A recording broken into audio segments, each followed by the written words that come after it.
সালাম আলাইকুম গাইস, আজকে বানাচ্ছে হচ্ছে আমার কফিলের জন্য মুসবুস। তো দেখেন আমি কীভাবে মুসবুস বানাই। আসলে অনেক সুন্দর একটা আইটেম, অনেক টেস্ট এই খাবারটা।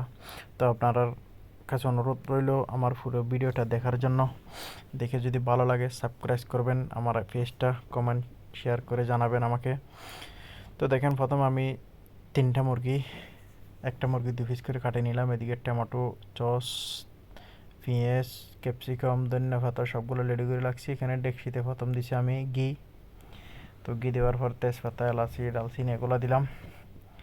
তো এখন আমি এখানে অ্যাড করব কিন্তু পেঁয়াজ। এটার নাম হচ্ছে মুসবুস, মুসবুস আসফার। তো প্রথম আমি পেঁয়াজগুলো একটু একটু লাড়তেছি, এগুলা নরম করব, একটু একটু লাল করে ফেলবো। তো এখন দেখেন কালারটা কি সুন্দর আসছে। তো এখানে আমি অ্যাড করব কিন্তু আদা, রসুন, বড় মরিচ এগুলা। এটা হচ্ছে ক্যাপসিকাম। আসলে এই খাবারটা কিন্তু অনেক টেস্ট। এটা আপনারা ঘরে রান্না করে বানায় টেস্ট করে দেখতে পারবেন, অনেক মজার একটা খাবার।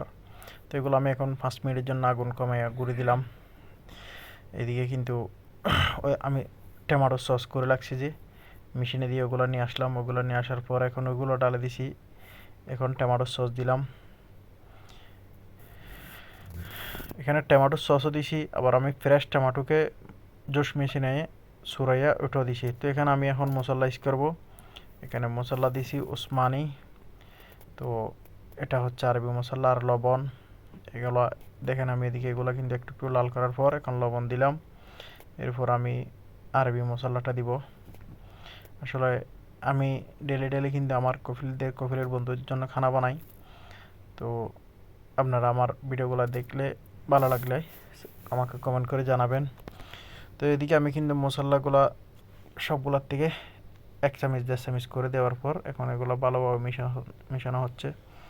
এগুলো এমনভাবে মিশাতে হবে যেন মশলার গন্ধগুলো চলে যায়, কালারটা সুন্দরভাবে আসে। তো এখানে আমি অ্যাড করলাম 2টা লেবু।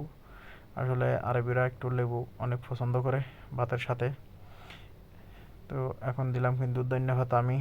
এখন আমি আবার এগুলা ভালোভাবে একটু পানি দিয়ে মিশাবো।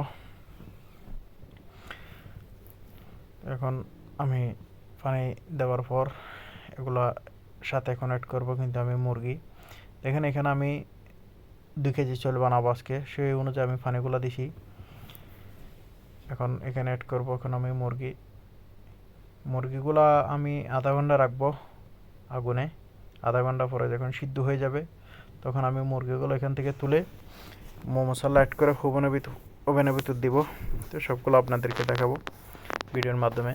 তো এখানে আমি আধা ঘন্টা 40 মিনিটের জন্য এটা বন্ধ করে রেখে দিলাম আগুন কমাইয়া।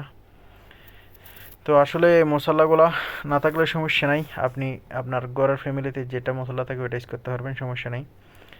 তো এখন দেখেন আমি এটা কিন্তু এখন দেখতেছি মুরগিগুলোর কি অবস্থা।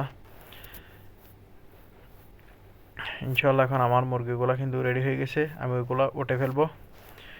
দেখেন মুরগি একদম নরম হয়ে গেছে, প্রায় 80% 90% হয়ে গেছে এখানে। বাস আমি ওভেনের ভিতর দিব আর 10% এগুলো লাল হয়ে যাবে, তখন মুরগিগুলো একদম নরম হয়ে যাবে। তো এখন আমি এদিকে মুরগির সাথে লাল মরিচ, হিন্দি মরিচ, কারি আর কি, তো হলুদের গুঁড়া, লবণ অ্যাড করলাম হালকা করে। এখানে সস অ্যাড করছি। এগুলো সবগুলো অ্যাড করার পর এগুলো ভালোভাবে মেশানোর পর এখানে কিন্তু আমি হালকা করে তেল দিছি। তেল দেওয়ার পর এখন সবগুলো মেশানোর পর আমি মুরগির উপরে কীভাবে দিতেছি দেখেন, বুরুজ দিয়া। তো আপনারা এইভাবে দিবেন বুরুজ দিয়া। দেওয়ার পর এটা কিন্তু আমি ওভেনের ভিতর দেবো। এখন এভাবে সুন্দর করে লাগাতে হবে, কালারটা যেন সুন্দরভাবে আসে। আসলে অনেক টেস্ট খাবারটা, আপনারা বাসায় ট্রাই করে দেখতে পারেন। তো আমি এখানের না হলো 10-15 আইটেমের বিরিয়ানি বানাই। আমি একদিনে 1 আইটেমের বিরিয়ানি, সব দেশের বিরিয়ানিও বানাই।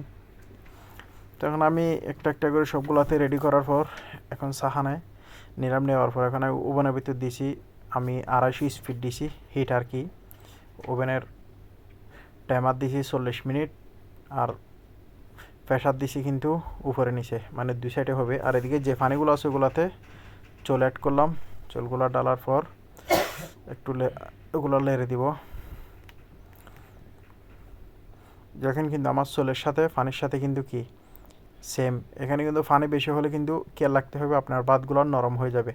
পানি কম হলে আপনার বাতগুলো শক্ত থাকবে। তো এখানে আমি কিন্তু অ্যাড করলাম 4টে বড় মরিচ, এখানে তকিয়া বলে আরবিতে, ওগুলো অ্যাড করলাম। দেখেন পানির সাথে ভাতের সাথে একদম পারফেক্ট। এটা আমি এখন বন্ধ করে রেখে দিব 20 মিনিটের জন্য, আগুন একদম স্লো করে। দেখেন আমি 20 মিনিটের জন্য রেখে দিয়েছি। এখন 20 মিনিট পর এটা আমি ইনশাল্লাহ খুলতেছি। দেখেন আমার ভাত কিন্তু এখন ফুল রেডি। বাস আমি 20 মিনিট পরে খুলতেছি একেবারে। বিসমিল্লাহ। দেখেন মাশাআল্লাহ, আসলে অনেক সুন্দর। ভাতগুলো আপনি একটা একটা করে গুনে নিতে পারবেন। তো যে মুরগিগুলো আমি ওভেনে দেবো তো দিছি, এগুলো এখন ভাতের সাথে উপর অ্যাড করে দিলাম। আসলে দেখতে অনেক সুন্দর লাগতেছে। এটা আমার কফিলের জন্য এখন সাহানে দিব। তো দেখেন ভাতগুলো কীরকম সুন্দর মাশাআল্লাহ, একটার সাথে একটা লাগে নাই। একটা একটা আপনি গুনে নিতে পারবেন কতটুক নাম্বা। দেখেন ভাতগুলা আসলে এগুলো হচ্ছে ইন্ডিয়ানি বাসমতি চাল। তো আপনাদের কাছে রিকোয়েস্ট থাকবে আমার ভিডিওগুলো দেখার জন্য। সবগুলো আমি ডেলি ডেলি কীরকম কাতারে আরবিদের জন্য খানা বানাই সবগুলো আমার ইউটিউব পেজে দিব। তো আমাকে সাপোর্ট করবেন, সাবস্ক্রাইব করে কমেন্ট করে জানাবেন। আমি ডেলি ডেলি কফিলের জন্য খানা বানাই, নাস্তা বানাই, এগুলো সব শেয়ার করব আপনাদের মাঝে। আর আপনারা আমাকে একটু সাপোর্ট করে যাবেন। তো এটা হচ্ছে এখন আমার কফিলের গড়ে দেওয়ার জন্য, কফিলের জন্য। তো এগুলো একটু সাজাচ্ছি আর কি। আসলে এই মরিচগুলো দিতে হবে, লেবুগুলো দিতে হবে।